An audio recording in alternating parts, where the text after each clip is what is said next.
김미화와 함께하는 스타트업 적폐 청산, 오늘이 그 두 번째고요. 오늘 여러분들과 함께 경찰의 적폐, 지금 이제 수사권 이야기를 하고 있는데 경찰의 적폐 과연 무엇인지, 해결점은 있는지 이야기 나누겠습니다. 이 행사는 포럼 진실과 정의 민족문제연구소, 민주사회를 위한 변호사 모임 한겨레 20일, 한겨레 TV가 함께합니다. 우리 표창원 의원님께 기조 발제 듣겠습니다. 주폭이라고 하는 그 술에 만취한 폭력행위자를 제지하는 과정에서 경찰관이 사용한 물리력으로 인해서 바닥에 쓰러지고 부상을 입자 이 사람이 경찰관을 고소하는 이런 일이 벌어졌고, 합의금으로 5천만 원을 내야 하는 상황이고 누구도 보호해주지 않는 이런 상황이 되었죠. 왜? 경찰에 대한 국민의 신뢰와 지지가 낮으니까.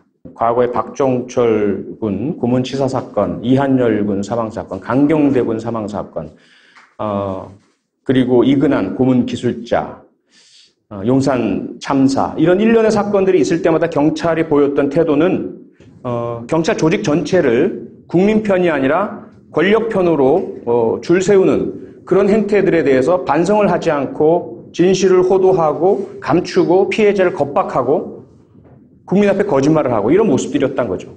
그래서 권력의 물대포라고 상징되는 현재의 경찰이 어떻게 해야 민중의 지팡이가 될 수 있느냐, 이것은 꼭 경찰만의 숙제는 아닌 것이고 국민 모두의 숙제인 것이죠. 자기 스스로를 보호할 수 있는 여력이 없는 분들, 범죄 피해에 노출되어 있는 분들, 이분들 위해서 공권력이라는 것이 존재하는 것 아니겠습니까? 근데 그것이 거꾸로 지금 사용되고 있는 측면이 있는 거죠. 한 명 한 명의 개별적인 경찰관들을 만나봤을 때 결코 영국의 경찰관들이 대한민국 경찰관들보다 낫지 않습니다. 영국 런던에서 연쇄적으로 경찰관이 무장 강도에게 피습당하는 사건이 발생을 했습니다. 그중에 일부 경찰관은 사망을 하게 됐죠. 그래서 영국에서 여론이 크게 일어났어요. 국민들과 언론이 이제는 영국 경찰도 무장을 해야 한다. 왜냐? 아직까지 그때까지 영국 경찰은 제복 입은 경찰관 무장을 하지 않고 있었습니다. 경찰이 아니라 여론이, 국민이 경찰을 보고 무장하라는 거예요. 그때 경찰관 직장협의회, 폴리스 페더레이션, 경찰 경감 이하의 단체인 이들이 모여서 총회를 열었습니다. 그 회의 결과가 뭔지 아십니까? 국민 여러분의 관심과 지지와 성원이 감사하지만 우리 경찰은 비무장 원칙을 고수할 것을 정부에 요청드립니다. 이것이었습니다. 비무장 원칙을 고수한 이유는 만약에 경찰이 무장을 하게 되면 국민 여러분께서 놀라시고 불안해하실 것이며 범죄자들은 경찰관보다 더 강한 무기로 무장하게 될 것이기 때문입니다. 그래서 희생을 우리가 감수할 테니 국민 여러분께서는 편안하게 생활하십시오. 이런 경찰에 감동하지 않을 국민이 어디 있겠습니까? 1985년까지 영국에서는 경찰이 수사도 하고 기소도 마음대로 했습니다. 검찰이란 존재가 없었습니다. 경찰이 독자적으로 마음대로 수사를 한 다음에 기소하기 위해서는 변호사 한 명을 경찰이 지정을 하면 돼요. 그리고 그들에게 기소를 맡기는 겁니다. 그러면 그 변호사는 경찰이 자신의 고용주니까 경찰이 원하는 대로 할 수밖에 없었어요. 수사권과 기소권을 모두 독점하고 있었던 경찰이 그 전까지는 그나마 자신들의 명예, 자신들의 국민들로부터의 지지와 신뢰를 지키기 위해서 스스로 자기 통제를 했지만 그게 완전히 와해되고 느슨해진 것이 1980년대입니다. 대처 정부 때. 그때 연이어서 스캔들이 터지고 영국의 더 타임즈에서 일면의 연속 경찰 부패 비리 독직 폭행 사건을 보도했습니다. 그러자 영국 정부에서 택한 방법은 가장 청렴하고 깨끗한 경찰로 소문났던 로버트 마크라는 지방경찰청장을 런던 수도경찰청으로 임명을 합니다. 이 사람이 했던 것이 새로운 감찰팀을 만들어서 전체 전수조사를 실시해서 약 500명의 경찰관의 비리 부패 사실을 밝혀내요. 그 500명 중에 상당수는 형사 기소가 되고 상당수는 파면, 해임 혹은 의원 면직으로 경찰을 떠나게 됩니다. 그렇게 읍참마속에 자신들의 치부를 스스로가 잘라내는 고통을 겪었는데 그 다음에 영국 의회에서 택한 방식은 기다렸다가 내부 정리가 다 끝나니까 그 다음에 경찰에 대한 외부 통제 강화 장치를 만듭니다. 독립된 경찰민원조사위원회, 경찰 지방경찰위원회, 이렇게 경찰에 대한 외부 통제 장치를 강화하자 로버트 마크 경은 자신의 그 경찰청장 직위를 던집니다. 내 할 일은 끝났다. 캐나다의 사례는 더 사실은 우리에게 시사점이 큰데요. 거기 이제 그 영연방이니까요. 영국 여왕의 통치에 대해서 반대하는 반란 의사를 가졌다거나 좌파 공산주의 사상을 가졌다거나 이런 사람들의 존재, 활동 이런 것을 탐지하는 정보경찰이 있었는데 대규모 시위가 발생을 했을 때 갈등에 휩싸이게 됩니다. 그런 정보경찰의 존재로 인해서 경찰이란 존재를 시민들이 우리 편, 우리를 지키는 존재로 보지 않게 되는 거예요. 우리를 감시하고, 우리를 통제하고, 우리를 억누르는 권력의 앞잡이로 보게 됩니다. 이런 시선을 접한 상태에서 시위대와 경찰이 적대적 관계에 놓이게 되니까 캐나다 경찰이 깊은 숙고를 하고 내부 회의를 거치고 전문가 자문을 거쳐서 정보경찰을 폐지하기로 합니다. 반정부 인사 혹은 정부를 공격하는 사람이라 하더라도 경찰은 그들의 생명과 안전을 보호해야 하는 사람들이다. 앞서 제가 백남기 선생님 사건 또 용산 참사 사건 이런 것들은 상징적으로 돌출된 사건이며 빙산의 일각이라는 말씀을 드렸습니다. 가담자에 대해서는 그에 상응하는 법적인 책임이 분명히 뒤따라야 합니다. 하지만 여기서 끝나서는 안 된다는 거죠. 이런 사건들은 앞으로도 또 생길 수 있습니다. 지금의 경찰의 권력 발악이 문재인 정부가 들어섰다고 해서 경찰이 그럼 문재인 정부에 충성하면 좋은 것입니까? 전 절대로 그렇지 않다고 생각을 합니다. 정권이 어떠한 편이건 어떠한 성향이건 어떠한 상태라 하더라도 경찰은 그것과 전혀 상관없이 늘 언제나 국민을 지키고 보호하고 특히 가장 약하고 가장 힘없고 가장 취약한 국민, 시민들을 보호하는 데 진력을 쏟고 최선을 다하는 그 존재가 되었을 때 비로소 이러한 빙산의 일각적인 상징적 사건들도 줄어들 것이고 통제될 것이고 국민들의 신뢰는 높아질 것이고 그런 지지와 신뢰 속에서 경찰의 권한은 당연히 강화될 수밖에 없다. 그래서 제가 열심히 경찰 문제에 관심을 가지고 비판하고 문제 제기하고 고쳐나가려고 노력하고 있습니다. 저는 거꾸로 얘기를 시작하고 싶은데 경찰은 절대 신뢰할 수 없는 조직입니다.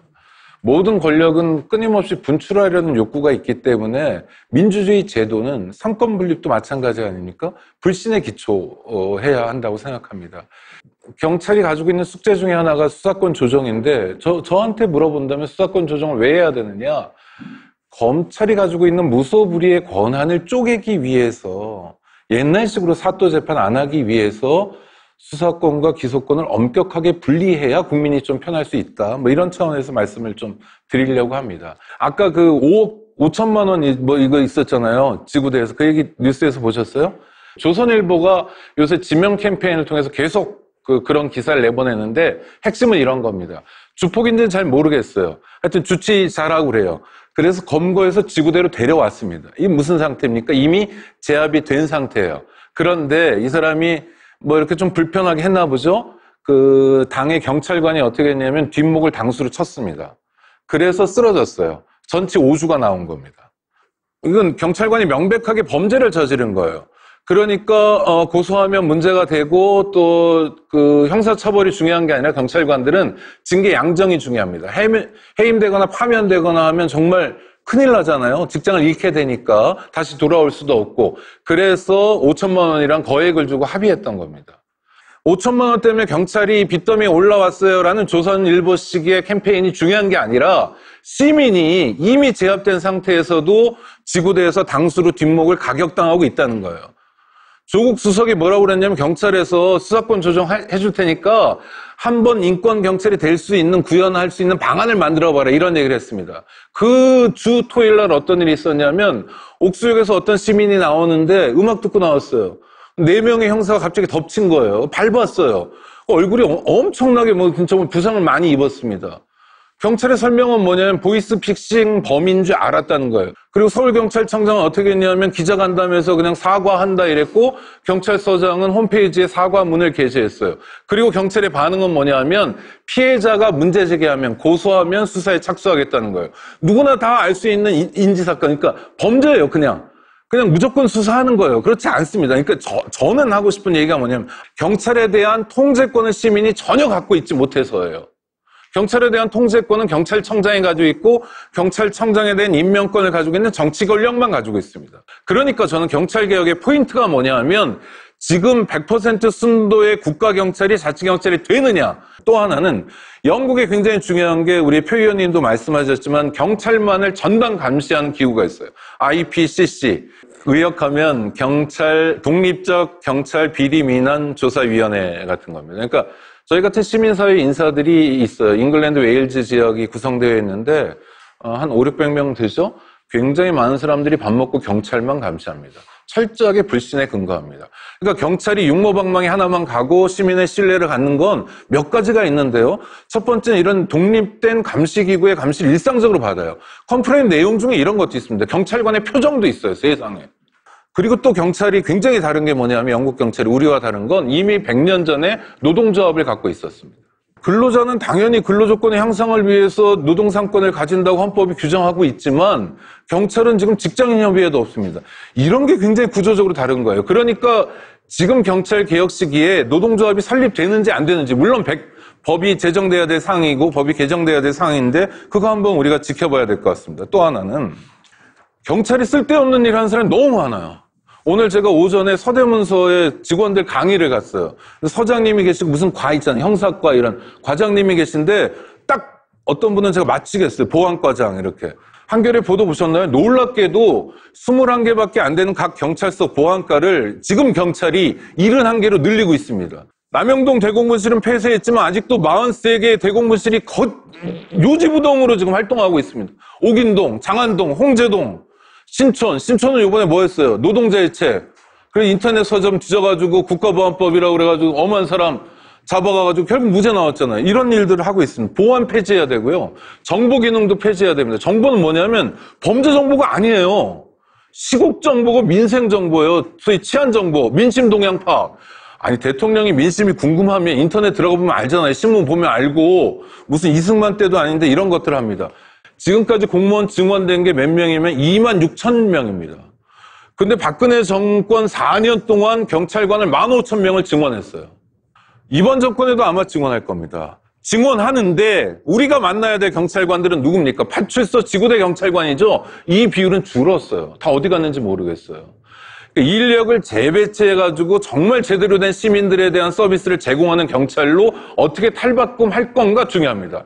더 이상 제2, 제3의 백남기 선생은 생기지 않을 것 같은데 문제는 우리가 적절한, 우리가 원하는 제대로 된 치안 서비스를 받기 위해서는 넘어야 될 산이 너무 많다라는 겁니다. 그러면 허 기자님, 네네. 경찰청 출입하시니까 그 지금 어떻게 받아들이고 있는지 그 안에 있는 분들은 이게 문재인 정권 이전과 이후가 많이 달라진 게 사실 저는 느껴져요. 제가 문재인 정권 이전부터 올해 4월 초부터 이제 경찰청 출입을 해왔기 때문에 그 이전과 이후를 느끼는데 요즘 경찰청 홍보실이 저를 뒤에서 백허그를 많이 하거나 때로는 갑자기 뽀뽀도 하기 시작합니다.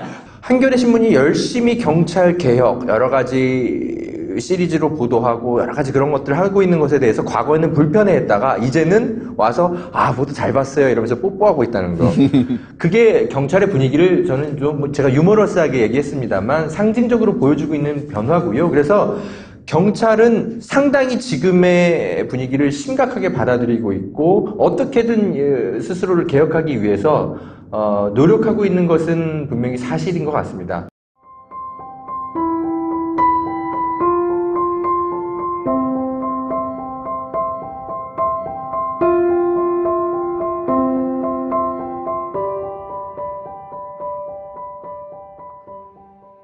그렇다면은 지금 저 경찰개혁위원회 위원으로 계시네요. 네.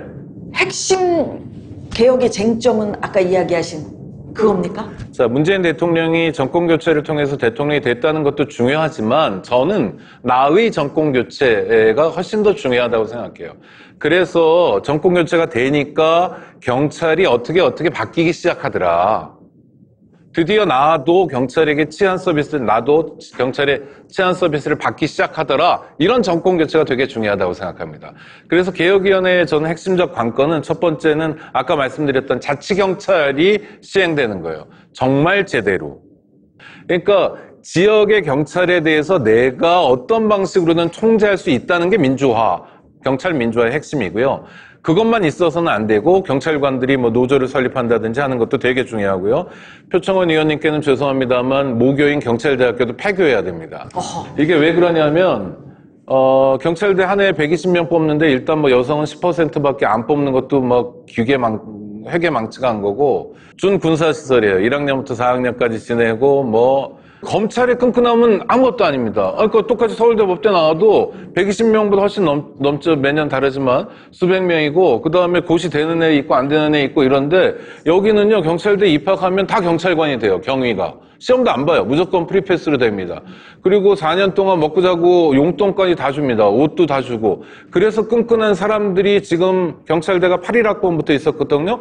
지금까지 몇 년입니까? 거의 40년 가까이 오면서 이 사람들이 경찰청을 완벽하게 장악했습니다. 그리고 경찰대를 만든 이유가 뭐 우수한 인재를 확보한다고 그러는데 지금은요 경찰관으로 입직하는 젊은이들이 그야말로 100% 이상 대졸이고 노량진에서 3년 4년씩 공부하고 들어오는 젊은이들이에요. 맨파워가 좋아요. 경찰대생들에게 기댈 이유가 전혀 없고 또 하나 한 가지만 더 말씀드리면 경찰대 출신들이 졸업하고 뭐 하냐면 로스쿨 진학합니다. 이 비율이 20%예요. 우리 혈세로 담배 피시는 분들은 몸을 사려가면서 막 이렇게 세금 낸 거 가지고 경찰대생 뒷바라지하고 이 친구들이 결국 로스쿨 가고 나중에 검찰로도 가고 법원으로도 가고 변호사 개업도 하면 국민들은 손해라는 거죠. 그래서 표 의원님이 모교이기 때문에 그런 말씀하기는 어렵겠지만 정말 경찰대 폐교도 굉장히 중요한 개혁 과제 중에 하나입니다. 뭐 어렵겠지만 이야기 하실래요? 물론 이제 경찰로서는 수사권 독립을 위한 수건이었어요. 워낙 사회적 인식이 경찰은 검찰에 비해서 수준이 낮다. 법률적인 수준, 인권 수준, 뭐 다양한 부분들이죠. 이런 부분들을 타개하기 위해서 경찰대학을 세워서 많은 이제 특혜를 주면서 우수 인재를 경찰 조직에 영입을 하고 그렇게 함으로써 빠른 시간 내에 검찰과 대등한 조직이 되겠다. 이것이 가장 핵심적인 사안이거든요. 그 다음에 두 번째는 이제 워낙 부패가 심각했던 상황이라서 청렴한 경찰로 좀 상승시키자. 이런 이제 두 가지 가장 큰 의미인데요. 모든 것에는 명과암이 있고 동전양면이 있다고 보고 있고요. 그래서 긍정적인 측면은 분명히 있다. 하지만 그럼에도 불구하고 말씀하신 것처럼 거의 30년이 훨씬 37년이 넘어가는 세월 동안 경찰대학 스스로가 시대 변화에 맞는 그런 탈바꿈을 해오지는 못했어요. 그렇기 때문에 스스로가 더 이상 이 상태로 존속할 수 있는 그런 명분을 상실하는 것은 분명하고요. 두 번째, 군대식의 그런 위계 질서와 지나친 상명하복의 수직적인 문화는 상당히 위험합니다. 그런데 그것이 공고화되는 가장 핵심적인 것이 기수 문화거든요. 경찰대학 간부 후보, 사시, 이렇게 이어지는 기수 문화인 거죠. 이런 부분들이 탈피가 돼야 하고, 또 하나는 경찰관들은 모두가 순경부터 같이 출발을 해서, 그 중에 이제 일부는 행정직도 높이 올라가고, 일부는 자신의 전문성, 전문 분야로 형사든 이렇게 이제 나아가고 이게 이제 바람직한 제대로 된 선진국형 경찰의 모델인데 경찰대학의 존재는 그런 경찰이라는 그 기능 역할의 본질적 특성에 어울리지 않는 군대적인 엘리트 간부 양성 시스템이라서 사실 문제점을 내포하고 있죠. 여기에 이제 세 번째로 지금 지적하신 것처럼 사실은 경찰대학 출신의 경찰청장이 언제 나오느냐, 그가 누구이며 어떤 역할을 할 것인가가 초미의 관심사였습니다. 그래도 경찰대학 출신이 경찰을 정말 맡아서 지휘하는 상황이 되었을 때 경찰이 정말 민주적인 경찰이 되고 국민을 위해 봉사하는 조직이 되고 그동안의 적폐들이 해소된다면 이런 부분들이 또 상쇄될 여지가 충분했거든요. 그런데 너무나 안타깝게도 강신명이라는 분이 처음으로 경찰대학 출신 경찰청장이 됐는데 그간의 어떤 경찰청장보다도 더 반민주적이고 권력지향적이고 결국은 국민들로부터 불신을 받고 경찰이 국민과 갈라서게 되는 이런 형태의 경찰 지휘 행태를 계속 해왔거든요. 이 제도 자체에 대해서 좀 이제 그동안의 그 문제들을 그리고 현재 경찰에 끼치는 부정적인 요소들을 다 평가해서 바람직한 방향으로 개선 방안을 제가 찾을 겁니다. 제가 나름대로 국회의원으로서 만들고 있는 경찰 개혁 법안들이 있거든요. 경찰위원회법은 지금 입안을 했고 발의를 했고요. 그래서 경찰 지방자치제 그리고 감찰 개혁, 경찰과 직장 협의회, 그리고 가장 제가 마지막으로 경찰대학 제도에 대한 아주 급격한 폐지 수준에 가까운 그런 법안을 내려고 준비 중에 있습니다. 근데 한마디만 보태면 경찰대 만들어서 잘 된 거는 황운하 나온 거 말고는 표창원 두 분 나온 거 말고는 진짜 모르겠고요. 자, 오늘 한겨레 그런 칼럼도 실렸는데 서울의대에서 있었던 일에 넌 어떻게 연대의대 나왔니? 공부 좀 하지? 라고 이제 핀잔을 줬다는 거, 모욕을 했다는 거죠. 서울의대하고 연대의대가 1점 차이인데 아니면 0.5점 차이인데 그래서 정말 우수한 인재라는 게 뭐냐? 저는 이런 발상 자체가 잘못돼 있다. 경찰은 우수한 인재일 필요가 없어요. 시스템으로 돌리는 거고요. 매뉴얼대로 움직여야 됩니다. 정말 충직하게 법의 지배를 받는 사람들이지 무슨 기획 능력이 좋거나 이런 건 아무 소용 없는 거예요. 근데 이게 왜 필요하냐면 한국은 기형적인 경찰 구조를 가지고 있잖아요. 국가경찰. 그러니까 경찰청에서 500~600명 많을 땐 700~800명이 앉아가지고 계속 그냥 저 컴퓨터 앞에 보고 뭐 기획서나 쓰고 있는 거예요. 다른 나라의 경찰청이 어디 있습니까? 자치경찰이니까. 일본에 경찰청 없어요. 그러니까 저는 지금 첫 단추가 박정희 전두환이 군대에 버금가는 소위 대간첩 작전도 하고 자익도 수탕할 수 있는 튼실한 정권 보안 기구를 만들기 위해서 세팅한 게 1998년 김대중 정권 이후 또 지금 2차 2기 민주 정부 정도 되는 거 아닙니까? 여태까지도 계속 오고 있다는 건 국가적 망신이다. 다만 두 가지만 좀 추가해서 말씀드리고 싶은 게 뭐냐면 하나는 경찰대학 졸업생들 상당수도 경찰대학 제도의 피해자다라는 말씀을 꼭 드리고 싶어요. 그러니까 소수의 고위경찰관들이 된 사람들을 제외하고 다수는 총경까지도 못 갑니다. 총경 이상도 못 가고요. 권력지향적. 네네. 성적으로 매기고 뭐 이런 특성으로 봤을 때 경찰대학에 오지 않고 다른 데를 선택했다면 예를 들어 뭐 더 좋은 그런 사회적 지위를 가졌을 텐데 그렇지 못할 수도 있다는 측면도 있고요. 다른 한편으로는 그럴 필요가 없음에도 불구하고 그러한 인식과 기대 속에서 본인들이 자신의 동기나 후배보다 승진을 못할 때 늘 열등감과 자괴감 속에서 시달리고 살아왔다는 거죠. 이런 부분들도 봐야 되고요. 또 하나는 경찰대학이나 경찰만의 문제가 아니라 대한민국 사회가 전부 시험으로 인간을 평가하고 점수로 줄 세우게 하는 이 문화 자체가 빨리 바뀌어야 됩니다. 공무원도 지금 앞서 노량진 말씀하셨는데 저는 그거 긍정적인 건 아니라고 봐요. 왜 공무원들 이런 사람들이 노량진에서 오랜 시간 동안 학원 선생님한테 공무원 시험 잘 보는 법을 배우고 있어야 할까요? 이런 부분들은 한국 사회 전반이 이젠 정말 바뀌어야 된다. 그래서 시험으로 시험 잘 본 사람은 더 우수한 사람, 시험 성적이 나쁜 사람은 낮은 사람은 더 안 좋은 사람 이런 인식 자체가 깨져야 되고 경찰은 경찰관을 역할을 가장 잘할 특성을 가진 사람을 선발을 해야죠. 시험 잘 본 사람이 아니라. 아까 그 검경 수사권 독립 문제 그 얘기 이제 계속 반복적으로 나오고 있는데 검찰을 좀 견제하고 힘을 좀 분배하자 뭐 이런 주장이잖아요. 어떻게 보세요? 지금쯤 믿고 주면 스스로 잘 알아서 자정해서 돌아갈 수 있을까? 아니면 아직은 아닐까? 절대 권력은 절대 부패할 수밖에 없다라는 원칙이 있는 것이고 그래서 대한민국 검찰이 그 구성원들 개개인이 나쁜 사람이어서가 아니라 수사권, 수사지휘권, 기소독점권, 기소재량권, 형집행권, 공소유지권 이 모두를 한 손에 쥐고 있는 막강한 최고 권력의 그 집합체인 기관이다 보니 어쩔 수 없이 정치 권력자는 이 검찰을 활용을 해서 이 막강한 권력을 활용을 해서 자신의 권력을 유지하고 반대자들을 처단하고 이렇게 할 수밖에 없는 그러한 상황이었던 거죠. 그러다 보니 지금 이 상황에서 뭐 검찰 스스로가 잘한다고 해서 영원히 앞으로도 그럴 수 있느냐? 그건 아닌 거고요. 반대로 경찰은 그러면 수사권을 쉽게 말해서 검찰에서 떼어서 경찰에 주면 경찰 스스로가 잘 통제하고 관리할 거냐? 그건 아니죠. 그렇기 때문에 이것은 수사권의 분점이란 것은 경찰에 힘을 주는 것이 아니라 검찰보다 상대적으로 통제, 감독하기 용이한 경찰이기 때문에 오히려 피의자를 도와주는 변호사가 검찰보다는 경찰이 내 고객에 대해서 인권 침해하는지 부당한 수사를 하는지 이런 것들을 더 살펴볼 수 있는 그런 조직인 거고 또 그렇게 제도를 만들어야 하고요.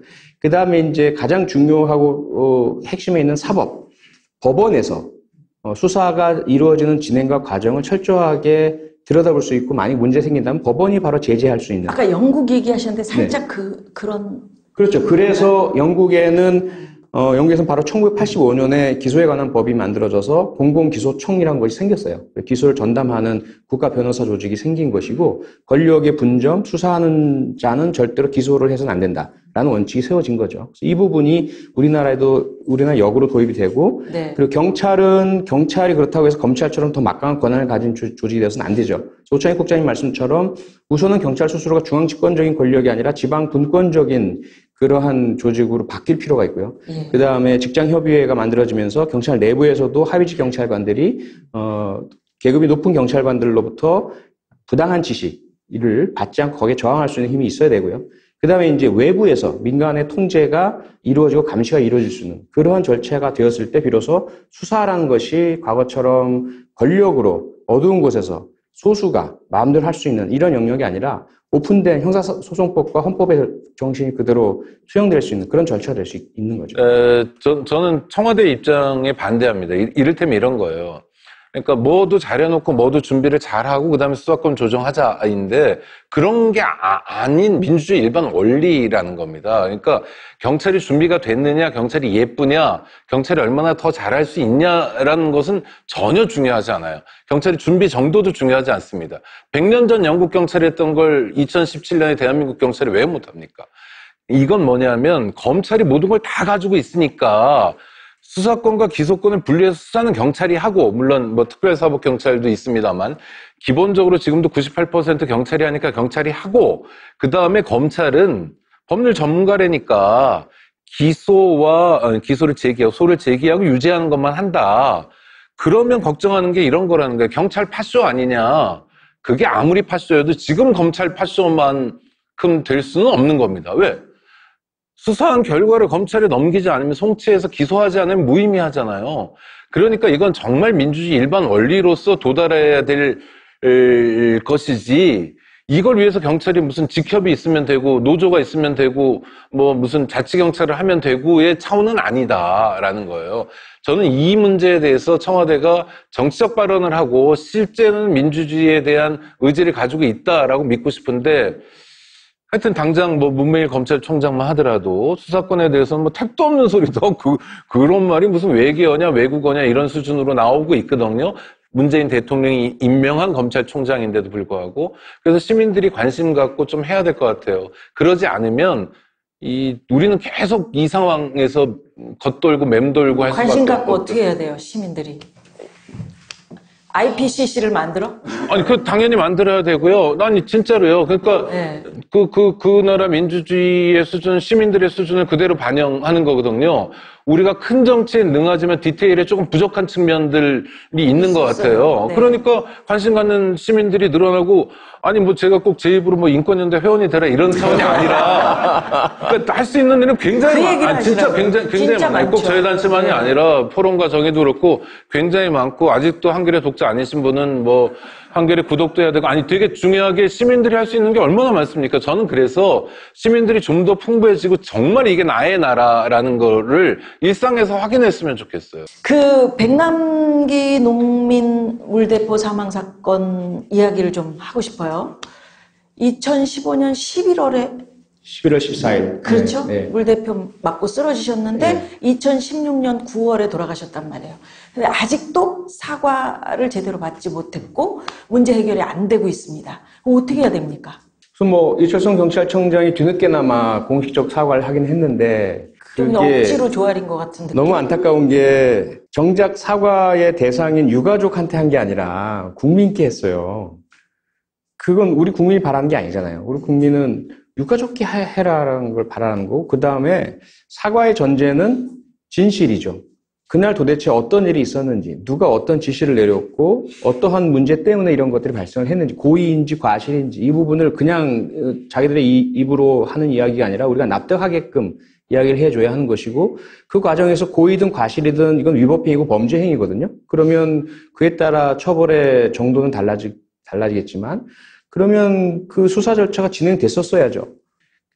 실제 현장에서 상황을 이렇게 모니터링하고 지시를 내리고 실제로 물대포를 조작한 이 2명의 경찰관의 상관격인 한 명의 경찰관이 있습니다. 그 전반적인 지시를 조율하고 전달한 이 사람의 문제가 이제까지 감춰져 있었어요. 근데 지금 조금 드러나고 있고요. 그럼 그 사람은 누구로부터 어떠한 지시를 받았느냐 드러나야 되겠죠. 그래서 가장 최고의 책임을 져야 할 사람은 누구인가. 그 다음에 이제 이들에 대한 법적 처벌이 있어야죠. 그렇게 했을 때 비로소 사과를 받을 수 있는 유가족의 어떤 상태가 되시겠죠. 그렇게 되면 이제 우리 국민 여러분께서도 그 사건에 대해서 이제는 이해하고 이에 대한 우리가 뭐 추모와 또는 재발 방지에 대한 어떤 제도 마련, 그것으로 이제 확신을 가지고 다시는 일어나지 않을 것이다. 이렇게 될 것 같습니다. 법이 있다면서요? 이 부분에 머리로 직수하면 안 된다. 운영 규정인데요. 규정에. 예. 근데 그 자체를 준수했다고 경찰은 주장을 해오는 거죠, 이제까지. 그 다음에 특히 이게 피신 시킬 때, 그쵸. 구급차 갈 때 구급차까지 쏘지 않았습니까? 그냥 컴퓨터 게임, 슈팅 게임 한 거예요. 사람 놓고. 왜 그런 일이 벌어지냐? 집회 시위하면 굉장히 경찰관들이 위축되기도 하고, 실제로 집회 시위에 참여하는 시민들을 굉장히 나쁜 사람으로 여깁니다. 무슨 폭도쯤으로 여기는 경향이 굉장히 많아요. 지금도 신당동에 가면요. 그 서울경찰청 기동본부라는 게 있는데 경무관이 대장인 부대입니다. 지금도 뭐 민주노총 이렇게 머리띠 하고요. 니무리한 행진곡 부르고 거기다가 물대포 쏘는 훈련을 지금도 합니다. 그러니까 기본적으로 시민을 헌법에 보장된 집회 시위 자유를 보장하고 그런 걸 누리려는 사람들을 적으로 생각하는 경향이 이런 걸 만들어낸 겁니다. 전직 경찰청장들도 좀 있고, 그리고 현직에서 같이 이제 일하고 있는 경찰의 주요 간부들이 사실은 좀 되게 많이 반대를 해왔고, 그래서 이철선 청장도 뭐 되게 적극적인 의지를 갖고 있었다기보다는 이거 해야 될 것 같은데, 뭐 하여튼 뭐 그런 정도의 결심은 서 있었다고 본인이 얘기를 나중에 이제 얘기를 했다고는 하더라고요. 그런 얘기가 이제 저한테 전해지는 거는 좀 있고요. 아니, 경찰개혁위원회 출범할 때 박경서 선생님이라고 국가인권 상임위원 초대하셨던 분이고 DJ 정부 때 인권대사고 지금 적십자 총재 되신 분인데 이분이 조건으로 내세운 거예요. 위원장으로 가되 적어도 백남기에 대한 사과는 해야 되는 거 아니냐가 시작이었어요. 그리고 나서 그 사과도 물론 부적절한 거고 뭐 가족에게 간다, 뭐 순천에 간다 이런 것도 타진은 했다고 하는데 저는 사과받는 자리에 있었습니다. 근데 그게 중요한 게 아니라 제2, 제3의 그런 일을 어떻게 하면 없앨 수 있느냐. 그렇죠? 죽은 사람을 살아 돌아오게 할 수는 없더라도 이런 측면하고 두 번째 중요한 거는 도대체 무슨 일이 있었냐. 그럼 지금이라도 경찰청에서 자료나 뭐 이런 것을 잘 협조하고 있냐. 지금도 바뀌지 않았어요. 협조 못 받아요? 이건 저희 한겨레신문에 제가 직접 쓴 기사의 내용이기도 해요. 아까 우리 표 의원님께서 살짝 언급하셨어요. 감춰져 있는 사람 한 명이 있었다. 버스 위에서 당시에 어떤 경위 한 명이 무전기로 야, 이 사람 쏴, 저 사람 쏴 라고 명령하던 사람이 한 명 있었어요. 그러니까 이 버스 안에 있는 사람들은 바깥이 잘 안 보이잖아요. 모니터로만 보고 있단 말이에요, 바깥을. 그러니까 잘 안 보이죠. 그러니까 누군가가 눈의 역할을 그 버스 위에서 하고 있었던 거예요. 그 사람을 경찰은 쉬쉬하고 있어가지고 백남기 농민의 가족도 몰랐고 언론도 몰랐고 어떤 누군가가 한 명이 있었던 거예요. 그 사람이 바로 이제 공암흑의 지금은 이제 경감인데 작년에 승진했어요. 경감으로. 경감 정도면 이제 경찰의 간부가 돼가는 겁니다. 그래서 하여튼 그런 사람이 한 분 있는데 그 사람의 조서가 있어요. 조사 받았거든요. 그걸 왜 공개 안 하는지 전 정말 경찰에 한번 묻고 싶어요. 예. 사과를 했다면 진상조사 밝히는 거에 협조를 해야 되지 않습니까? 근데 아직도 공개를 안 해요. 국가안보라든지 개인정보, 기타 중요한 사안 이외에는 제출하도록 돼 있어요. 국회에서 요구를 하면. 그런데 수사 중이다라는 사유, 수사 중이라는 것은 그런 제출을 하지 않을 사유에 해당되지 않거든요. 근데 감찰 조사 보고서를 제출을 안 하고 있습니다, 이제까지. 그래서 그 부분에 대해서 지속적으로 저희들이 항의하고 문제 제기를 했음에도 불구하고 이 부분에 대한 처벌 조항이 없어요. 그래서 처벌을 못 하고 있어서 그래도 뭐 진실은 밝혀질 수밖에 없다라고 생각하고 있고요. 이 부분이 아마 드러날 겁니다. 그 당시에 그분이 직급이 경위예요. 여러분, 경위라는 게 조금 낯선 용어지만 대충 설명드리면 그렇게 높은 직급의 간부는 아니에요. 그렇다면 그 사람을 꽁꽁 숨기는 이유가 뭐냐? 우리가 추정해 봤을 때 그 경위에게 무언가를 지시한 더 큰 윗선이 있지 않을까라고 우린 추정할 수밖에 없죠. 추정이죠, 추정.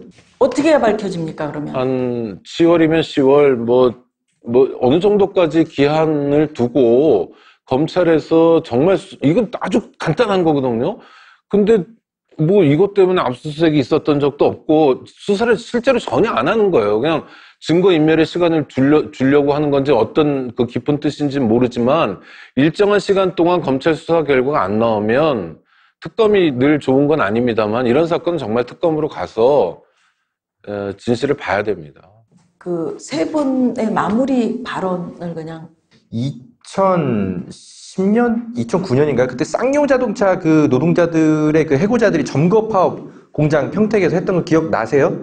굉장히 오랫동안 했고, 그때 제가 경찰이 노동자들을 정말 진압할 때 그 통제된 공간이었거든요. 언론사들이 이제 못 들어가는 공간이어서 근데 저는 운 좋게 그 안에 오랫동안 한 보름간 잠입해서 있었었어요. 그 진압하는 현장을 제가 직접 봤거든요. 그리고 영상으로 찍었고, 그때 아주 순진하게 생각했던 게, 와, 내가 2년차 기자밖에 안 됐는데 조현우 경기경찰청장을 옷을 벗게 하는구나. 그 일을 계기로 그분이 경찰청장으로 승진하셔서 나중에 아무튼 그러니까 저는 기자로서 이 경찰 조직은 이거 안 된다. 이 적폐 정말 잘못된 것을 하면 할수록 오히려 승진의 발판이 되고 이런 경찰을 나는 도대체 이해할 수가 없다라고 생각해서 저는 여러분이 변하고 있는 건 알겠고 변화하려는 의지도 알겠는데 다만 이것이 정권이 바뀐 것에 대한 쇼로 비치지 않으려면 경찰 내부를 감시할 수 있는 감시와 통제 장치를 여러분들 스스로 만들어야 된다는 얘기를 경찰에게 꼭 하고 싶어요. 국민의 압력에 떠밀려서 개혁을 하려고 하지 마시고 여러분들이 국민의 신뢰를 받으려면 스스로가 개혁의 주체가 되어야 됩니다. 시민들에게 경찰은 여전히 두려운 존재입니다. 인권경찰이 되겠다고 하는 거는 구호에 지나지 않고 이 구호는 98년, 2003년에 이미 들었던 구호예요. 그러니까 우리도 성숙했지 않습니까? 우리가 박근혜를, 죄송합니다. 503을 쫓아낸 시민들인데, 그래서 경찰의 그런 퍼포먼스 때문에, 그거를 받아들이고 이런 상태에 머물러 있을 수는 없고, 아까 말씀드렸던 진짜 개혁이 돼야 된다. 그래서 동네 경찰이 나와 어떤 관계를 맺는지, 정말 권위 있는 모습으로 길거리에서 도보 순찰을 하면서 시민들하고 대화하고 이 집 숟가락 사정도 아는 그런 경찰이 있잖아요. 그러나 유능한 경찰. 저는 가끔 깜짝깜짝 놀라는 게 순찰차에서 저희 집 골목 앞에서 순찰차에 차 대놓고 자는 경찰관들이 있어요. 그럼 처음에는 그런 생각을 했죠. 피곤하니까 자는구나, 힘든가 보다. 그게 아니에요. 그 사람들이 경찰청 앞에서, 청와대 앞에서, 한겨레 신문사 앞에서 잘 수 있겠습니까? 내가 얼마나 바보로 보였으면, 시민들이 얼마나 보잘것없는 존재로 보였으면 근무 시간이 있고 비번이 있고 교대제로 정확히 돌아가는데 차를 세워놓고 게임하고 있고 자고 있느냐.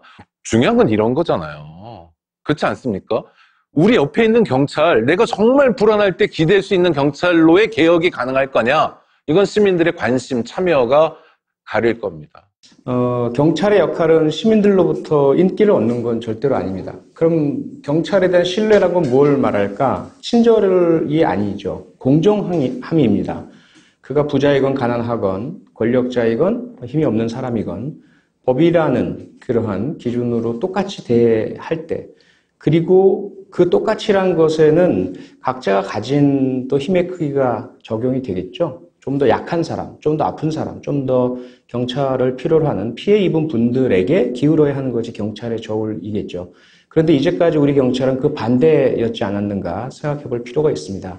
힘세고 강한 사람 앞에서는 친절하고 웃는 낯이고 그들을 위해서라면 무엇이든지 다할 수 있는 준비가 되어 있는 경찰. 하지만 정작 경찰을 필요로 하는 약한 사람들 앞에서는 군림하거나 외면하거나 피곤함을 드러냈던 우리 경찰이 아니었을까. 우리가 부러워하는 경찰은 영국이나 미국에서 장관의 손에도 수갑을 채우고 교통법규를 위반한 국회의원을 바로 그 자리에서 의법 처리하는 그런 경찰 아니겠습니까? 계급과 상관없이 우리 경찰이 그렇게 되려면 제도도 법도 중요하겠지만 경찰 스스로도 명예와 자존심으로 오직 법과 양심에 따라 불의와 타협하지 않고 굳건하게 용기 있게 나아가야 된다고 생각합니다. 이렇게 이제 세 분과 얘기 나눴고 다음 주의 특강 주제는 군 적폐청산. 여러분 뭐 군대 이야기하면은 뭐 다 아시잖아요. 사드 배치 때도 보고 누락이 있었고 수리온 이야기 있고 물 새는 부마 얘기부터 시작해서 뭐 별별 적폐들이 참 많이 있는데 다음 주에도 참 귀한 분 오세요. 군사 전문가 김종대 의원님, 정의당 김종대 의원님하고 이야기 나누겠습니다. 자, 여러분 오늘 귀한 말씀 해주신 세 분께 큰 박수 부탁드립니다. 고맙습니다. 예.